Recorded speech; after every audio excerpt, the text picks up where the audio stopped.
don't know why I bought a banana on stage, because you always need a banana when you're going to do something. I don't know why. Right, okay. I have to admit straight away that I failed to read the instructions that Anne sent me about what should be in the keynote speech.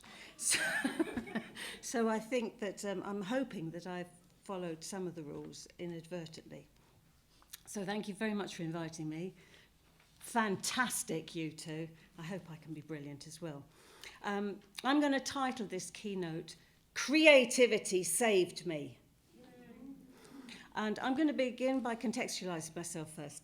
I first started making work and performing on the alternative performing stage as a wild wiggler in the 1980s. It was during the punk years, and I was touring as a support act with such bands as the Stranglers.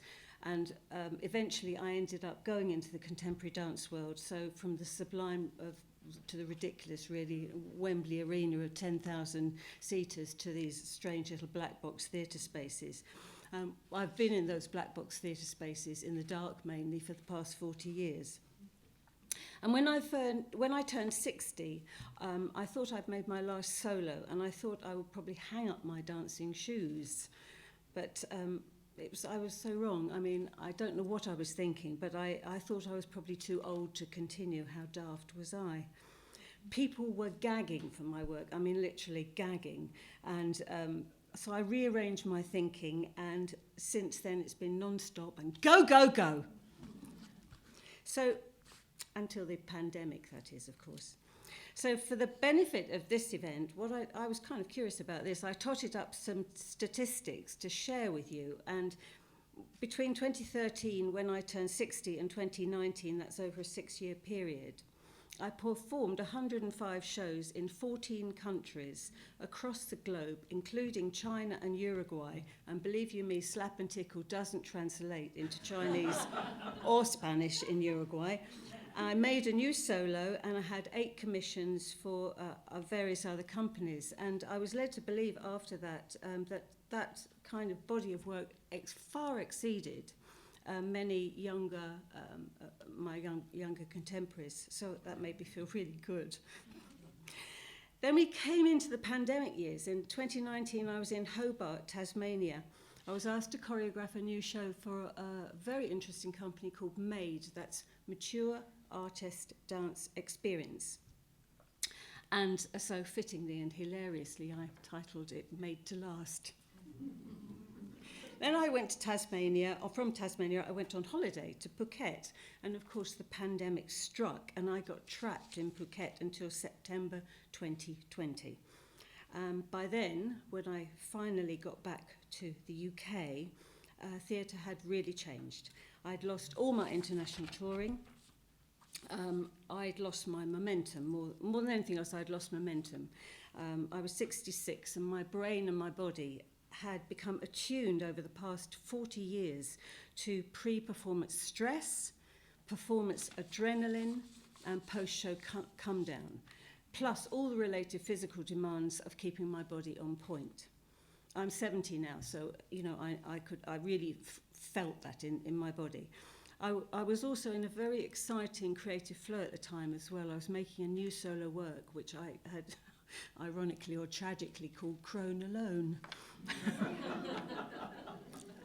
But the world has stopped, and I stopped, and I realised that I was actually in what I termed a fertile void. I had no deadlines, I had no milestones, no work. And ironically as well, I realised at that point I was absolutely shattered, and I finally felt my age. So I let myself into myself, and I lay down. And after 40 years, I gave myself permission to do nothing, which was extraordinary. But what happened was I became emotionally bereft and rather depressed. And I was in a grieving space, but I didn't really know it. And physically, my body was just atrophying. It was kind of, I couldn't do the things I wanted to do because the momentum allows you to keep going. So I took stock, and it's taken me 3 years to acknowledge that the creative itch that I had still needs scratching. So I'm going to start scratching it now. I realised that I can't not be an artist, and I realised that I can't not research, write, choreograph, perform. It hurts me to sort of not unpick the puzzles of creativity, because they are puzzles. It's like a great big jigsaw to make work, and for me it takes a long time. It's what I do, and I need to do it, and I recognise that. So my daft idea of stopping at 60 was just stupid. So, having flagged that up, I'm going to drink your spit now. Yum, yum. Happy accidents. I was a post-war baby, like Mr. Tough said. I love that word. Mr. Tough. I was a post-war baby, and it was a suffocating era I grew up in, where parents were really, truly in charge. And I didn't have a clue what I wanted to do. I just knew I wanted to be seen and heard. We didn't have TV, there was only radio, food was ironically still rationed. And as a little girl, I was expected to behave myself. And in fact, the soundtrack to my youth is very interesting. It's all the older people saying things like, come here, go away, stand up, sit down, sit still, be quiet and don't touch. No, you can't. Go to bed, move over, move up, stop talking, be quiet and shut up. Elbows off the table, sit up straight while I talk to you. Hands on head, hands on lips. No, you can't. Where do you think you're going, young lady? I can hear you breathing. My father said that to me once. Little children could be seen and not heard. I can hear you breathing. Little children should be seen and not heard. So that's kind of the, where I came from. And no wonder I kind of sort of, Anyway, my East End working class grandmother culled ostrich feathers for a living, for posh ladies' hats, and then she went into service. And she loved the musical, and I remember as a little girl, like when I was, she could tuck me in, she would dance around my bed, throwing her bloomers, laughing like a drain, and singing quavery songs. And I never really thought it was strange that as an 8-year-old I could sing things like, why am I always the bridesmaid and never the blushing bride?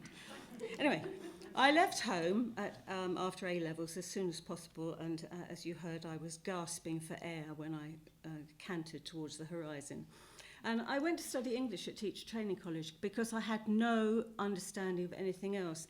And when I went in for the interviewer said to me, you look like the sort of girl who might be interested in dance, drama and film. And I said, I think I am. I don't know what came over me. And he took me in a room, no steady, and I tucked my interview skirt into my pants, and I danced around the room with no inhibition as requested.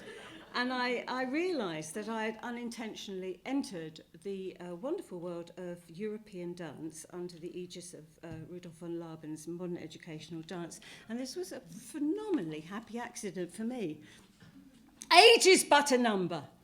When I was 28, having done all that, I decided I really, really, really wanted to be a dancer. So I went to New York. I just packed my bag. I didn't really know what I was doing, but I was 28. And I thought this was very reasonable, but it's madness, actually. But anyway, I found the new Louis Nicolai Dance Theatre Laboratory, and I thought that was so interesting, a dance theatre laboratory. I'd never heard the term before. And unwittingly, I'd found myself in a American dance space that was steeped in European history, which was fortunate because I'd done the Rudolf von Laben modern educational dance some years before. And I was very fortunate also to be taught by Hanya Holm. So Hanya Holm, she was 87, and I have been pretty much taught by really old people. And I'm very, very grateful for that, actually. She had been formerly Mary Wigman's pupil, and she'd escaped the Nazi regime in Germany, and she was asked to set up the Holm School in New York. And so she was taken on by Nicolai Lewis eventually, and I found my way to that space and studied with her. And then I returned to the UK 2 years later, and I wanted a similar kind of experience, and I discovered Hilda Holger, She was formerly a dancer with Gertrude Bodenwieser, and she was teaching expressive dance in a basement in Camden, and she was 85, and she was Jewish and had escaped the Nazi regime in Vienna.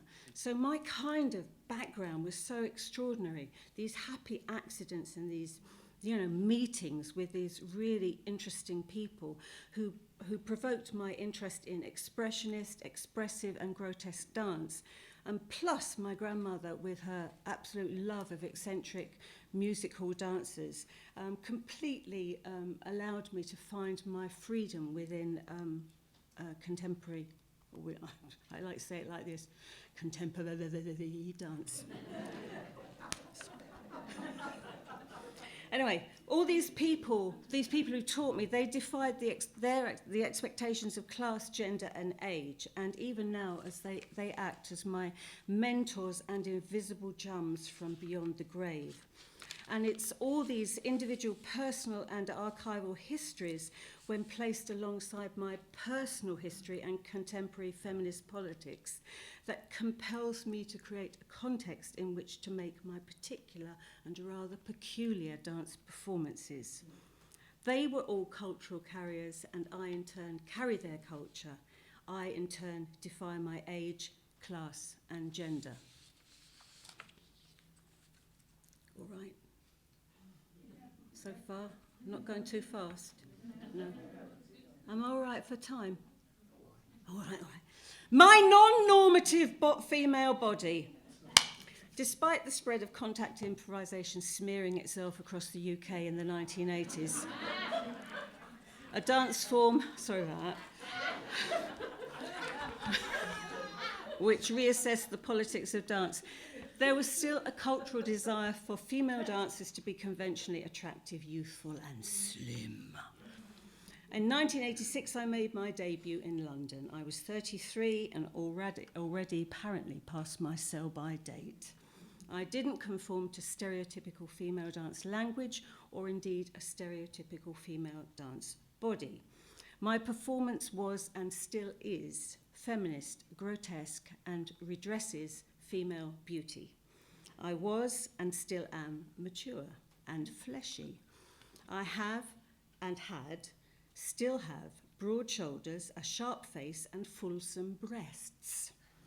I was and still am a little squat, a bit hench, and in dance terms, decidedly overweight.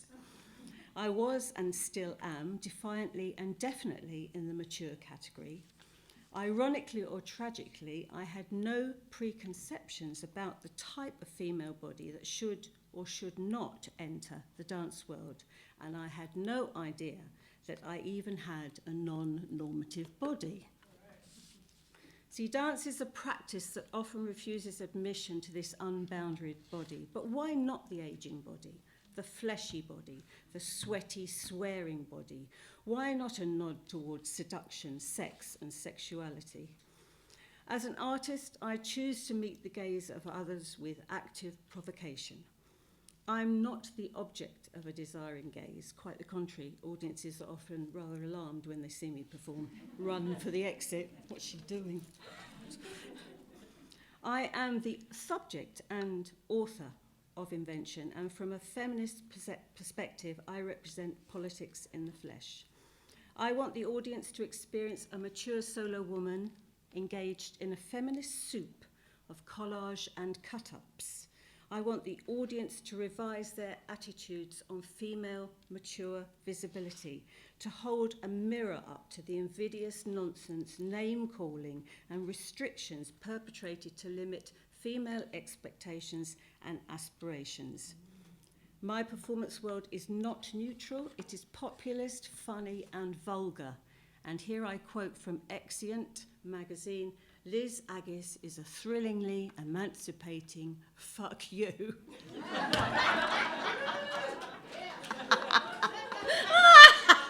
You gotta laugh, haven't you? Actually, interestingly, I was in a post-show discussion in Den Bosch Festival in the Netherlands, and there was an older member in the audience, and she was clearly overwhelmed by having her mature female preconceptions undone, and she said, any questions? And she went, yes, are you a man? Cracking thought, I said. Fetishizing the older body, sorry. Forgot the sub-banner. There's now a greater awareness of diversity politics within institutions, funding systems and performance festivals. And increasingly, festival programmers feature marginalised bodies, including ageing dancers, queer bodies, differently abled bodies and bodies that dare to be different. As a mature artist, I've performed within all these broad contexts and variously titled festivals which celebrate creative ageing. And I love these festival titles. I'm going to share them with you. Age on Stage, Elixir, Be Old, Ageless, Mature Moves, Older and Reckless. And the queer and gender bender festivals, obviously. And I was performing at the Orlando Queer Festival in Bergamo, Italy, and I asked Mauro why he'd programmed me in his queer festival. I was really curious to know what he said, and he said, "Liz, you're a good fit. You perform outside the jail of preconception." That's a very interesting response.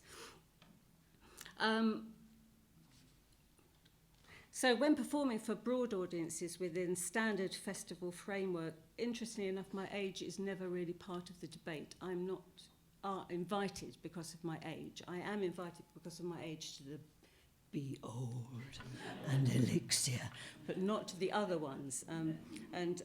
Having performed at the Sizket Budapest Music Festival, which was hilarious, where I was in a tent, not a theatre, in a tent, and Arctic Monkeys were on a stage next door. And they were doing Bet You Look Good on the Dance Floor. And I did, but I couldn't be heard. So it was quite funny. Anyway. Anyway, the work I make could only be made by a mature artist. It could only be delivered by a mature body with a mature voice. It's my story, my voice, and my body. I do have a few questions. Anna will be pleased about that. I did follow a rule about that one. Well, it's not so much a question, a commentary, really. There are lots of opportunities for age on stage now, and I do wonder sometimes if we do fetishize the older body, and whether there's a kind of issue of tokenism. Is it a tick box mentality we're going through? And if only friends and family in the audience, does that matter or not? I don't know, these are just things that have made me think. Our bourgeois, liberal compassion and patronising, didn't she do well attitudes, are they okay? This is a question. I don't know. Recovering bodies from the library. My body is a landscape on which to paint my world. It's embodied with personal and archival dance education, and I plunder the buried histories using a choreographic tool which I very cleverly have titled Recovering the Body from the Library. I bring a personal and archival histories into the present, albeit with a nod towards contemporary feminist dance practice. So this sepia-coloured, fragmented past is dense with creative ageing and rich with innovation. And after 40 years, I am still currency. I sat outside the box for years with negative press and no funding. I remember when an Arts Council officer said to me, "You've told Liz Aggiss she ain't going to get any more money from us." All right, shut up. You think I'm going to stop? And like Pina Bausch performing her work in 1980 in London, where critics walked out unable to comprehend an alternative approach to dance theatre, things came good for Pina, and they came good for me too. When I was younger, I wanted to get my leg higher.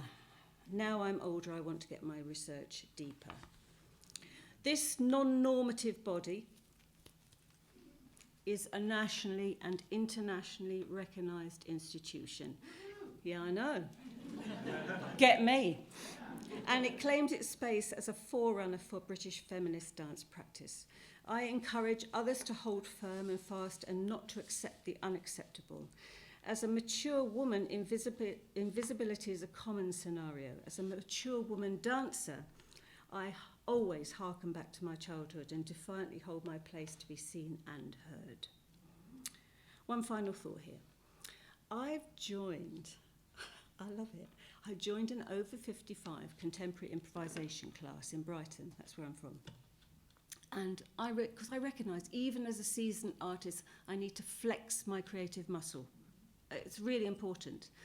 And I'm in the company of Creative Ages. It's a community group. And they were all a little surprised when I came in the room. I said, no, I'm not teaching. I'm with you. And they... what's interesting about being in that group of people is that they all want to be educated in this elusive dance form. They want to flex their creative muscle, it's true, and their expressive bodies, but more than that, they're hell-bent, and in the 2-hour session it's really clear, they're hell-bent on finding and framing the right questions to develop a clear, critical eye. And I have found it absolutely fascinating. So it's not about just hanky-waving and just, moving in a mysterious manner. They are absolutely connected to why they're there. It's absolutely wonderful. My teacher, Hilda Holger, had a more simple approach to understanding about expressive dance. I remember we used to ask her questions in class. Forgive the accent, but I have to be Hilda at this point. I'm going to channel her. She was, 90 when she was teaching. Hilda, what is expressive dance, we used to say, and she'd always look really irritated as if she was waiting for the world to catch up. And she'd say, well, you get an idea and you express it. And I've always thought that was rather marvellous.